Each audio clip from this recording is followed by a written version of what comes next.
Good morning, beloveds. Oh, okay. I'm not happy with the camera, but I'm not going to mess with it. It is, I don't even know. Honest to God, I don't even know. It is Wednesday. It is Wednesday. It is November 18th. Okay, I got this. I got this. I'm having one of those days where I'm literally not sure what day of the week it is, just because the week's already been so weird, and we're only halfway through. It's not been bad. It's just been odd. So, okay. Let's get on this. Since I said it was November 18th. Okay. It is November 18th, and our title is Faith. Our Bible quote is, "Now faith is the substance of things hoped for, the evidence of things not seen." And that is from Hebrews 11:1. Faith is more than an objective statement. We do not have perfect faith, while any subjective contradictions deny the affirmations of our lips. This is why the Bible tells us that we must know in our heart. Heart symbolizes the innermost center of the being. When the intellect is no longer contradicted by our emotional reactions, by unconscious doubts and fears, then the word of our mouth shall immediately bear fruit. Today, I have faith that my word shall not return unto me void. Today, I surrender myself completely to this faith, for I know that there is a creative spirit that gives substance to this faith, and that will provide the evidence of this substance in actual fact. I expect then to meet my good, and I rejoice in anticipation of this good. I know that my faith operates through an immutable law, and that there is no possibility whatsoever of its failing. And from the Science of Mind text, it is this science of faith we are seeking to uncover, a definite technique that will conduct our minds through a process of thought, if necessary, to that place that the sublime minds of all ages have reached by direct intuition. And that is from page 160 in the Science of Mind text.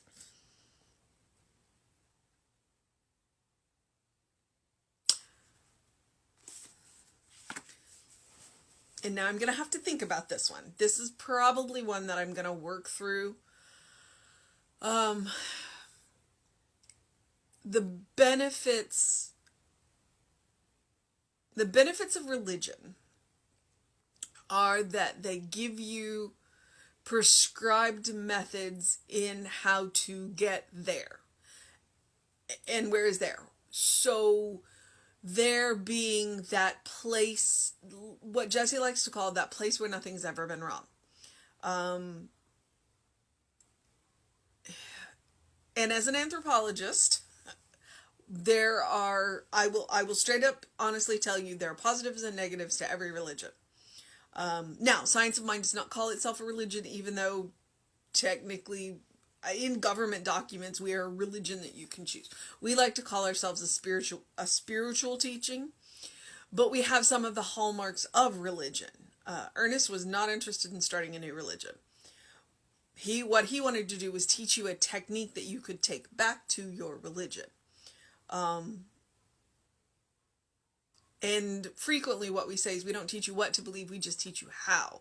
And that's faith. So Ernest went, and he's definitely a Jesus scholar. I'm not going to say a Bible scholar, although he does definitely appear to be that as well, but a Jesus scholar, because what he did was he went in and he looked at Jesus and he said, wow, Jesus prays in this very specific way. And maybe if we follow the way Jesus prayed, we will be that one step closer to that Christ consciousness. Hence the 5 steps of treatment. Or depending on who you talk to. I know that there are 5 steps and there are 7 steps.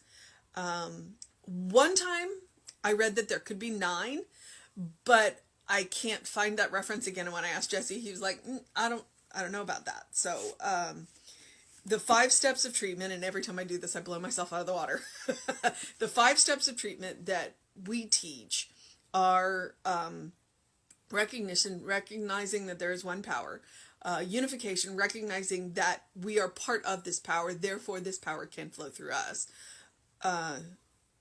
Realization, that's what you want. That is what you want, whatever it is, from world peace to a new car. Realization, and then gratitude and release. So those are the 5 steps of treatment. If you want the 7 steps, then God love Emma Curtis Hopkins. The 7th step is denial. And that's one of the things that he talked about in here. The contradiction. So you deny the contradictions and then you reaffirm. So that's where, and so those kind of fit in between realization and gratitude. So when you're working on realization and you're kind of going, I'm not really feeling this, then you do a denial and a reaffirmation. And then you go through gratitude and release. And so those are steps that are designed to get you to that place where nothing has ever been wrong, where you feel confident that your word has power, which is faith. And meditation can do that, and reading and all of that. Those are all supports. Or if you want to think medieval chapels or churches, buttresses that support the structure of your word. Rita is in my lap driving me crazy. Here, hang on. So, there you go.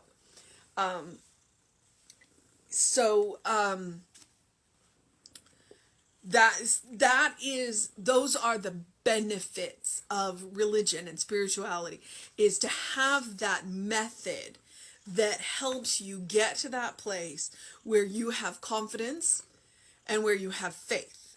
We won't talk about the negatives. Crowd control being one of them. Okay, so now faith is the substance of things hoped for, the evidence of things not seen. That's actually a pretty clear definition of faith. It is believing before you see. Because if you have to see it to believe it, that's not faith. So faith is more than an objective statement. We do not have perfect faith while any subjective contradictions denies the affirmation of our lips. Hence the power of the denial. I happen to adore Emma Curtis Hopkins. I happen to adore the denials. I adore the power of when somebody is telling me their, and I'm going to use the air quotes here, their sob story, whatever it is. And I mean this outside of an honest to God practitioner treatment. Just, the conversations that you have when people are telling you their woe is me. And I can look at them and go, now, obviously I do this in my head, not because it would be rude to do it out loud, to go, you are not that. You are not the story you are telling me. So that's the power there. So whatever it is that you're telling me, that you're not worthy, you're not smart enough, you're not, whatever you're telling me, those are your contradictions. So I am denying that. And then I am reaffirming what you are, which is a child of God. So that's the power of using the denials. Please do not be afraid of the denials, because they will help with those contradictions in your faith. This is why the Bible tells us that we must know in our heart. Heart symbolizes the innermost center of the being. Heart symbolizes where, to use the phrase he used a couple of days ago, where God is enthroned in your being. it is that place that Jesse calls the place where nothing has ever been wrong and nothing ever can be. What I like to call that place where you meet God, that place where you step out of the mortal and into the divine. You step out of the material and into spirit. Because we all have that place, and that's where faith comes from. And that's where we go to get faith. Okay. All right, Cleopatra, typically it is done before gratitude. The way that the International Science of Mind taught is it's recognition, unification, realization, denial, reaffirmation, gratitude, and release, typically. But regardless of what some Science of Mind's teachers will teach you, it's not set in stone. Put it where it feels right. All right. So, all right. When the intellect is no longer contradicted by our emotional reactions, and that's a key there.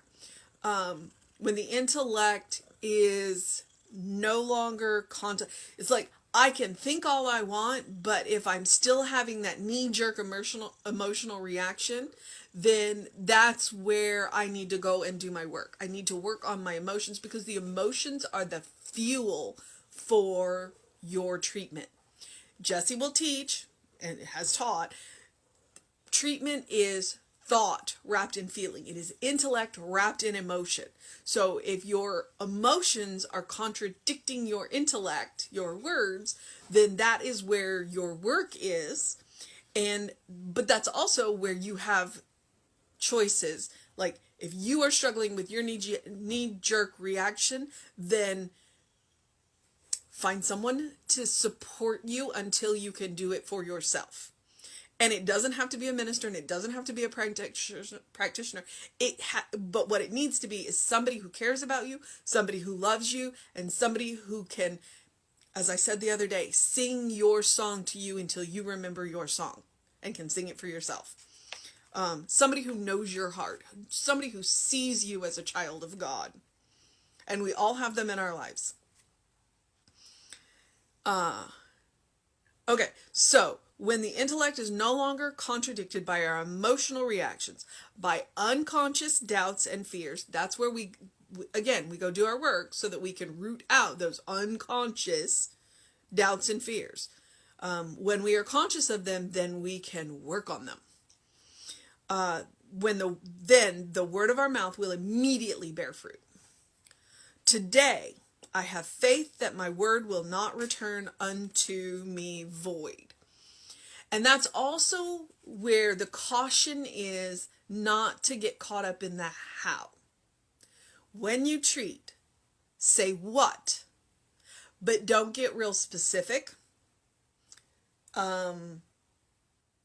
It's like give spirit a good outline. This is the shape of what I want. This is the feeling of what I want. This is basically what I want it to look like.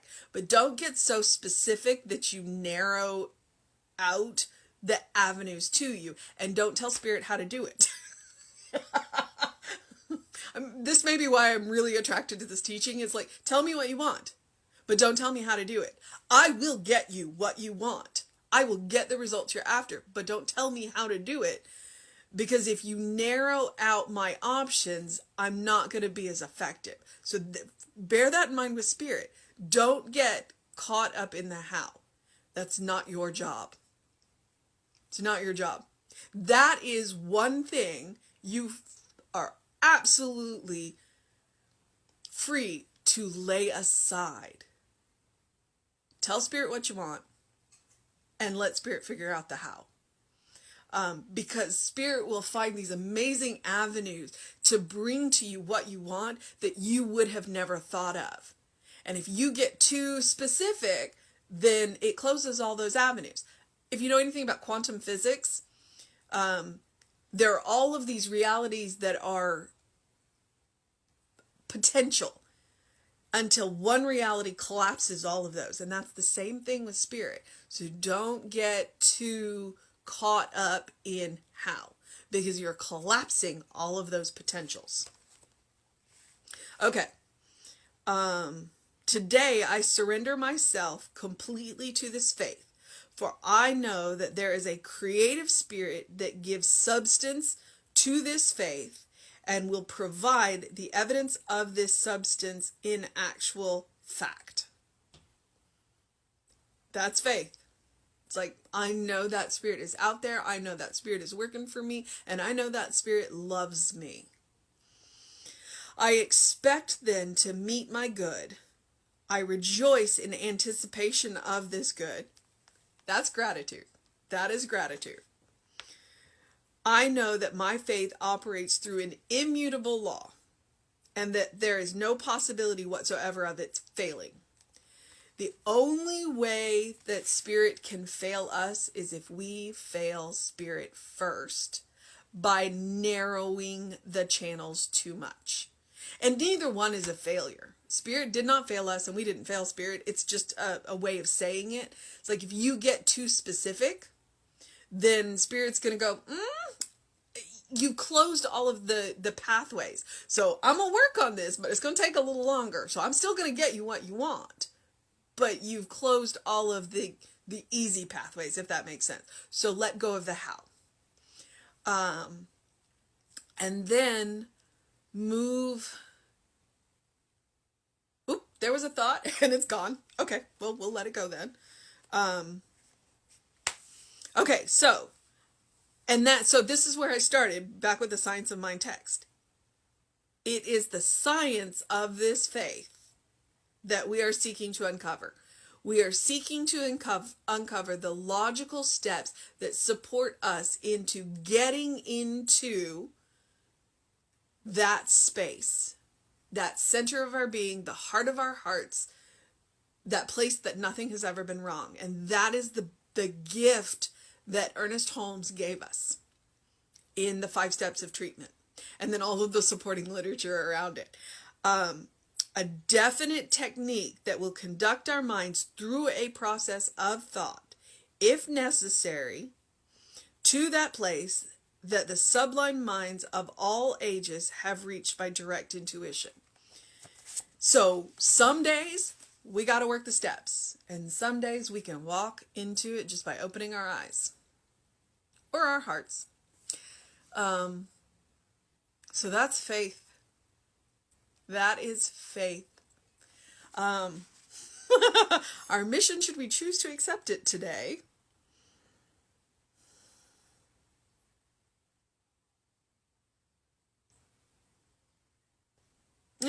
I'm not going to use this word today. Our mission, should we choose to accept it today, is to take the steps that we need to take, including denial and reaffirmation, to get to that centermost heart of our being.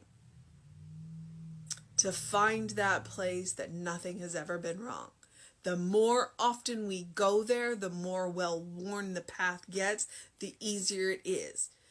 Because if you read Holmes, it's very rare that he does 5 steps. Usually he does 3, sometimes 2. Same thing with Jesus. Jesus always started with recognition, the Father and the Father through me, and then the realization. So you don't need all 5 steps all the time. You don't need all 7 steps all the time, but they are there and available for you, especially if you are facing some of those unconscious contradictions. Especially if your emotional reaction says, So when you are in the midst of your realization, if you feel, because you can do those denials right in the middle of your realization. If you feel that emotional kick of, nope, I don't believe that, do your denial, do your reaffirmation, and then continue on into your realization. You can do it as many times as you need to in that step. And keep coming back until you feel it. Because emotion is the fuel. All right. So I'm going to remind you to do something loving for yourself, do something kind for yourself, do something compassionate for yourself. And today, denials could be it. Denial is not a bad thing when used correctly, nor is it just a river in Egypt. So denial absolutely can be a good tool in your toolbox when used correctly, as is all of our emotions. Anger is a good tool if used correctly. So please add that to your toolbox and learn how to use it. And remember that you are a beloved child of Spirit in whom Spirit is well pleased.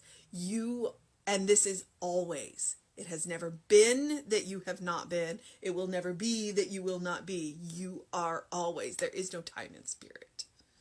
So open the windows of your soul. Allow that breath of heaven to come in, to remind you that you live in heaven now and that you are a beloved child. So, it's going to be a beautiful day here. Open your windows. Let some fresh air in. Do something to engage your mind and body. And then know that Reverend David will be on around 5 p.m. with you today. Monty and Shirley are still doing the Living the Science of Mind, which is a fantastic book, by the way. Check your emails if you want that to get a hold of that Zoom link on Wednesdays at 6 p.m. And I will be back with you at 9 a.m. tomorrow. Have a wonderful day, beloveds.